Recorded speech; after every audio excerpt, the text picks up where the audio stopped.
Hello everyone! Welcome to our online tutorial. For this video, our lesson is about Aralin Panlipunan for Grade 2. This is a review for our Q3 exam by John Ross Hinirato Hachero. Come and join us. Alright, so are you ready? So now let's answer this one. Aralin Panlipunan for Grade 2. Direction. Basaha sang maayo ang mga masunod kag sabta ang mga pamangkot. Isulat ang letra sang husto nga sabat. So, diri ka lang sulat sa imo answer sa paper mo. O, diri tam answer, o. Diri lang sa paper mo, para maka-answer man ang mga ga-view. Alright, so number 1 question, may problema ang komunidad. Sino ang dapat naton kadtuan? A. Kagawad. B. Sekretary. C. Punong barangay. May problema ang komunidad. Sino ang dapat naton kadtuan? So, what is your answer? Punong barangay. Alright, so si punong barangay o si barangay captain, di ba? Number 2, pagkatapos ng meeting sa barangay, iya ini ginatago ang ginsulatan sa isa katalaguan para hindi madula. A. Punong barangay. B. SK chairman. C. Kagawad. Pagkatapos ng meeting sa barangay, iya ini ginatago ang ginsulatan sa isa katalaguan para hindi madula. A. Punong barangay. B. SK chairman. C. Kagawad. Alright, so ano yung answer? C. Kagawad. Alright, so checkan tarang nakaroon ng imo mga answer. Now, number 3, sila ang nagabulig sa punong barangay sa pagpatuman sang kasuguan sa komunidad. A. Kagawad. B. Treasurer. C. Secretary. Sila ang nagabulig sa punong barangay sa pagtuman sa kasuguan sa komunidad. A. Kagawad. B. Treasurer. C. Secretary. Treasurer. Isulat ang imo answer. So, number 3 mo, letter B. Alright. Kasuguan. Kasuguan sa komunidad, boy. Si Kagawad siguro, no? So, try ta lang, no? Sige, sulat lang imo answer, kay chikanta lang na karon. So, answer mo, treasurer. Ang treasurer, siya na yung kapyot sang kwarta. Diba? Treasure, no? For the word treasure. So, siya nagkakapyot sa mga budget, kung may budget, kung may kwarta. Ang secretary, siya naman na iangga, ano na sa? Gisulat kung may meeting, no? Gaupod permi sa chairman or sa punong barangay, si sekretary. Ang kagawad naman, amo naman ang gabulig sa aton nga punong barangay. Dapat ang answer is kagawad. Sila nagabulig kay kapitan, no, ang kagawad. So, number 3, kagawad. Tadlo nga mo answer. Number 4, ano ang katungdanan sang treasurer sa aton barangay? So, ano naman ginaubra sang treasurer sa barangay? Sila ang nagatago sang pundo o kwarta sa barangay. Sila ang nagabulig sa punong barangay. Siya ang leader sang mga kabataan. O, diba? So, si treasurer, siya ang gatago sang kwarta, no? No, all about money and treasurer for the word treasure, diba? Money. Next, number 5, ang gobyerno, number 5, basa number 5. Basa ha? Ang gobyerno ang tagapamuno sa isa ka barangay. A. Husto. B. Sala, hindi matuod. Ano? Ano ang tawag sa nagapamuno sa barangay? Ano na sila tawag? Kabalo ka kung anong gobyerno? Alright. So, ano ang answer? Husto, sala, o hindi tuod. Husto. Alright. So, husto, no? Gobyerno man na tawag sa ila, no? Government, public, ano na sila, no? Servant or government man na sila dyan. Tawag sa mga punong barangay. Diba? Number 6, ano ang masunod? Anong basahan? Number 6, ba? Ang mga masunod nga mga tawo sa yard Ngayara sa pagsang patag patag sang medisina, apang may isang nga hindi. Sino sila? alright, so may ara kuno da nga aralo pamatlantawa mga choices, si nurse, doktor, o manunudlo. Sino da ang hindi saya linya sa medicine? Hindi saya linya sa medicine. Sino? Alright, so nurse, ara man na sa medicine, di ba? Take care man na sa sick, ang doktor, amuman. To si nanunudlo kay teach na saya, di ba? Next, question number 7. Ang nagabulig sa mga bata para makahibalo magbasa. Sino naman gabulig sa bata para kabalo sa magbasa? A. Manunudlo. B. Principal. C. Basurero. Alright, so si A, ang manunudlo, it means teacher. No, so siya ang answer. Number 8. Basaha ang number 8. Nagamasakit ang manghod ni Ana. Kani, naglakat sila sa isang iloy para ipasungkulat ang iya manghod. Ipakonsulta na guro. Alright. Sino ang nagtuan nila? Sino kunong ilakadtuan? A. Doktor. B. Pari. C. Manug Panilhig. So, number 8. Butang yung number mo sa kitchikan takaron. So, ang answer mo is A. Doktor. Number 9. Siya ang nagadumala sa eskwelahan. Dumala, it means dumala. Hindi ka sa dumala. Alright. Kung may kinahanglan ng mga manunudlo, siya ang nagabulig. Janitor, principal, nurse. Principal. Alright. So, ang gadumala, ang principal. Letter B. Number 10. Ikaw basa sa number 10? Siya nga nagatudlo sa mga tawo nga Muslim nahanugod kay Allah. Siya nagatudlo sa mga tao nga Muslim, nahanungod kay Allah. Sino natawag siya? Imam, pari, o pastor? Allah. Ang ilang mga Muslim, sila na ila tawag sa nagatudlo sang ilang ginapatihan, si amam, pari, or pastor. Ano tawag? Pari. Ang pari, Katolik na. Imam. Sulat lang Chikon lang na karon, imam. Sige lang, isulat lang imam, letter A. Number 11. Basahan, number 11. Siya ang nagabulig sa kalinong sa komunidad. Sino? A. Manunudlo. B. Police. C. Bombero.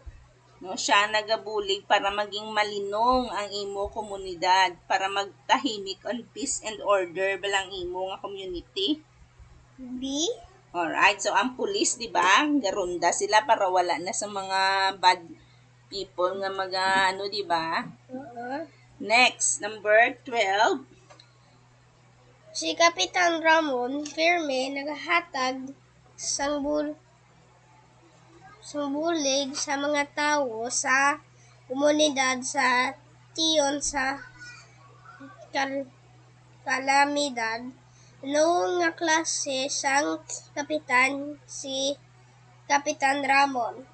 Alright, so ano mabuod, mabinuligon, dalo. Ano tawag sa iya? Okay, si Permis ako gahatag sang bulig sa iya mga tao sa komunidad. So, gahatag sa sambulig. So, ano tawag sa iya? Ano tawag sa iya? B. Alright. So, mabunuligon. Permis sa gahatag bulig. So, mabunuligon sa. Number 13.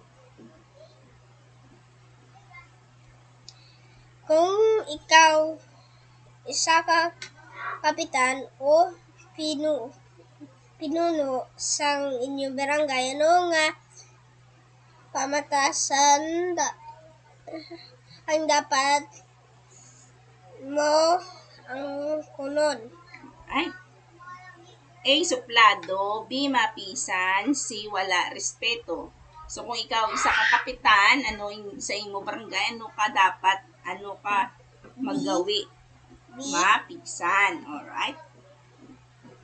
Number 14. Number 14. Basahang number 14. Ang pagpanutod makatuga sa polusyon sa hangin, gani dapat nga A. Himuon ini adlaw-adlaw, B. Likawan gid ini, C. Laktahon ang basura. B. Alright, so likawan mo lang no, hindi ka dapat magtutod kay mahalit na sa aton nga environment, di ba? Number 15. Diin sa masunod ang mga dapat mo nga himuon para malikawan ang baha.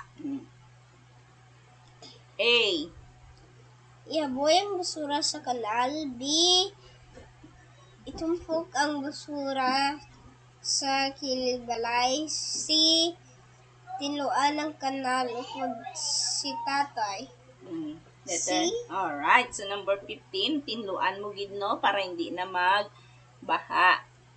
Number 16, ano ang resulta sa insakto nga pag-atipan sang aton dungang manggad? So ano dapat himuon? Mangin mahigko ini, mangin matinlo ini, pwede maliguan. So, anong resulta ko no kung insakto ang imo pag-atipan sa aton nga dunang manggad, maano matabok? Mangin matinlo ini. So, maging matinloy na, no? Pwede mo maliguan kung yan ang ginanamin niya ay kung river or ano man na, kung matinlo na, pwede mo na maliguan.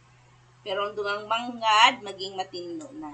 So, ano ang matabo kung nagasigi kahigko sang aton og saran? Ano matabo? Number 17, so ano matabo kung pirmi ka, kung sige ka lang higko sa aton og saran? Maabot Letter A, maabot ang tion.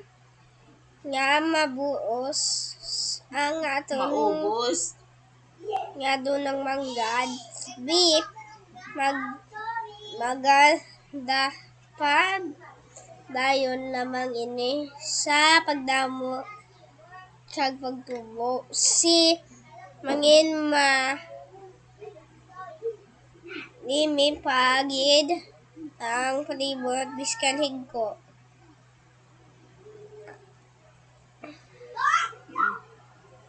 Ano na, anong answer? Ano matabo kung sige ka, kita higko sang utsaran? C. Mangimani, manamipagid ang palibot biskan higko. Tuod. So, kung permihig kong aton og sarad, maabot ang tion nga maubos na ang aton dungang manggad. Amo nang answer, no? Maabot gid ang tion. Kung permihig ko, no, maabot ang tion nga wala ka na sang nga araon dungang manggad, araw di ba ang balyaw? No, kung ginaatipan mo, pwede mangin matinlo. Di kung wala mo sa ginaatipan, maano sa madula na or maubos. Di ba? Aton dungang manggad. Tama. Number 18. Bilang isa ka bata, paano mo maipakita ang imong responsibilidad sa pag-atipan sa dunang manggad? A. Ihaboy ang basura sa husto nga halagluyan. May nagabantay man kung wala. Ula ang basura sa sopa kag kanal kung wala may nagatulog. C. Tudan ang mga basura sa ugsaran sa tupad balay. Ano yun mo? Letter A. Letter A, no? Iaboy ang basura sa husto nga halabuyan. Alright, number 19. Diin sa mga masunod ang dapat ibutang mo ang mga panit sang saging paho kag rambutan. A. Hindi madunot. B. Sa madas madula. C. Sa madasig madunot. C. Alright, next. Number 20. O diin ang imo katungdanan sa pag-atipan sa imo palibot, no? Diin ang imo katungdanan. Maglaptas ang basura, hampangan ng basura, isiperar ang mga basura. Letter ano? C. Alright, so i-separate mo, no? Segregate. Number, 21. Nagapanilhig ka sa mga laya nga dahon sa inyo ug saran, diin mo ini pwede ihaboy. Ibutang sa compost pit, ihaboy sa kanal, tipunon sa kilid. O, ano mo sa mga laya nga dahon? A. Letter A, no? Kay pwede na sa makompose na maging, no? Abono. Number 22, anong pwede mo himuon sa mga putos sang candy? A. Himuon nga halampangan sang manghod. B. Himuon nga patambok sa duta para sa tanom. C. Himuon nga ulunan paagi sa paggunting sini. Ano himuon mo sa putos sang candy? Ginaano taganing candy? Para ma-recycle mo sa himuon mo? B. O wala na yung kakadunot ang kindi, ang plastic na iya. So himuon mo gunting-guntingon mo kag ibutang sa ulunan, no? Himuon mo sa daulunan. Wala ka pa na kay mga project. Wala. Amo na nami na sa pwede mo na sa ma-recycle, so pwede mo gunting-guntingon kag ibutang sa tayon himuon nga ulunan. Letter C. 23. So, nagakaon ka sang biskwit, diin mo dapat ihaboy ang plastic nga sudlan sini. Nagakaon ka sang biskwit, may plastic, diin mo ibutang sa basurahan nga nakasulat nga madunot. Letter B, sa biodegradable nga basurahan. Sa letter C, sa non-biodegradable nga basurahan. Letter A. Ha? A. Pag plastic gani, hindi na madunot, no? Hindi na sa biodegradable. Ang tawag dira, non-biodegradable. Pag hindi madunot, non-biodegradable. Okay? Naintindihan? Kung madunot, biodegradable. Makompose, madunot. Pag hindi madunot, non-biodegradable, mga plastic. Pwede mo i-recycle, gunting-guntingon. Mamuna ha? Okay. Number 24, siya ang nagapamuno sa kabataan kag mapatam tanon para mabuligan sila sang ila kaayuhan. O sila nagapamuno sang kabataan. So ano nang tawag sa iya? Punong barangay, kagawad o si SK chairman. SK? Alright, si SK no kay sangguni ang kabataan ang tawag sang SK. So amo na ang mga kabataan, sangguni ang kabataan, chairman. Letter C. Letter C. Number 24 C. Number 25. Siya ang leader sa bilog ng barangay. Barangay captain. Alright, letter B. Siya ang naga-record sang tanan nga maistoryahan kag namanduan sa meeting. O sino nagasulat sa meeting? Kung may meeting, ano tawag siya? Treasurer, SK chairman o si secretary? Secretary. Alright. Number 27, sila nagabulig sa punong barangay sa pagtuman sang kasuguan. So siya naman ang nagabulig sa barangay siya nagabulig. So sa punong barangay. Sino na? Si kagawad, treasurer, secretary. Kagawad. Alright, si kagawad ang gabulig kay punong barangay, di ba? Sulit-sulit ka ginamaya mo na ang question, di ba? Siya ang nagatago sang pundo sang kwarta. Na, gatago sang kwarta naman, sang pundo. Sino na sa? Ano answer?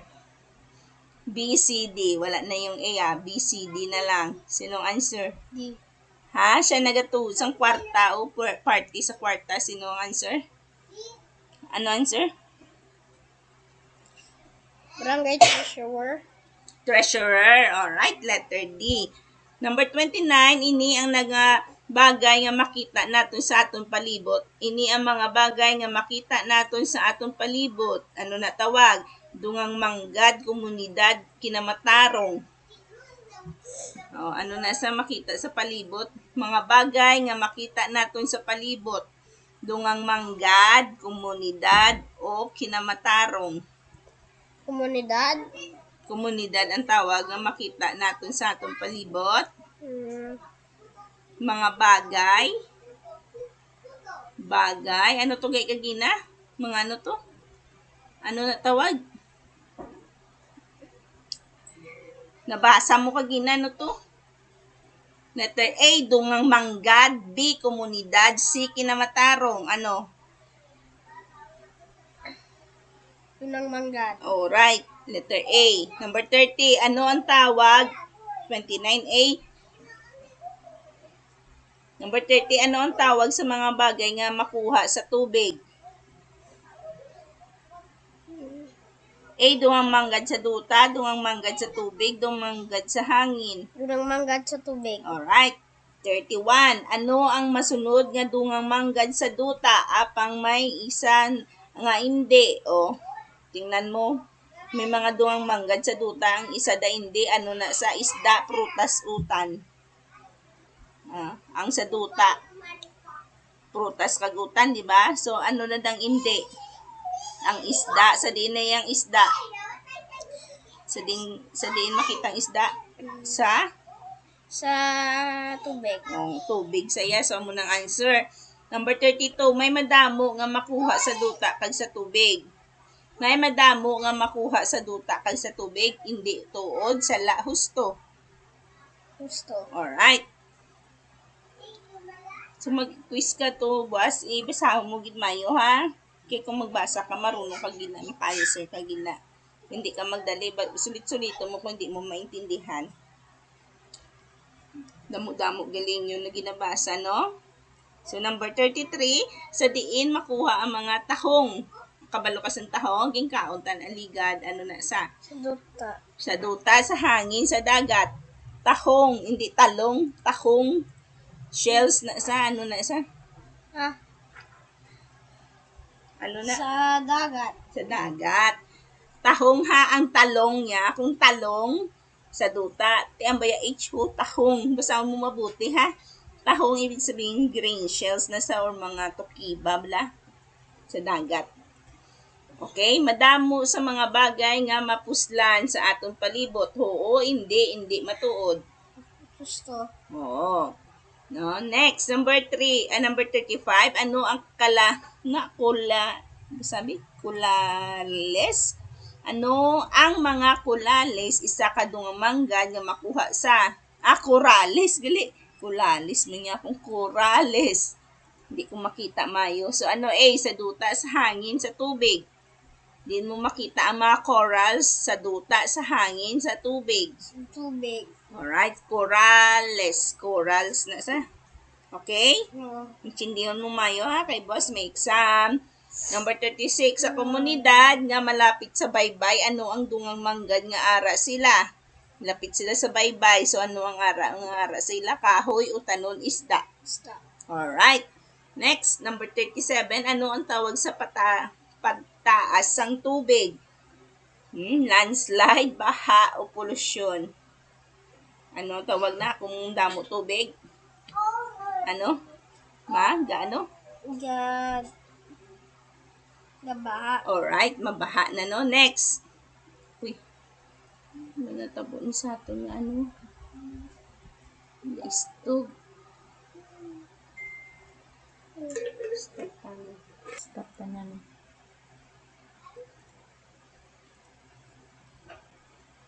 Dapat.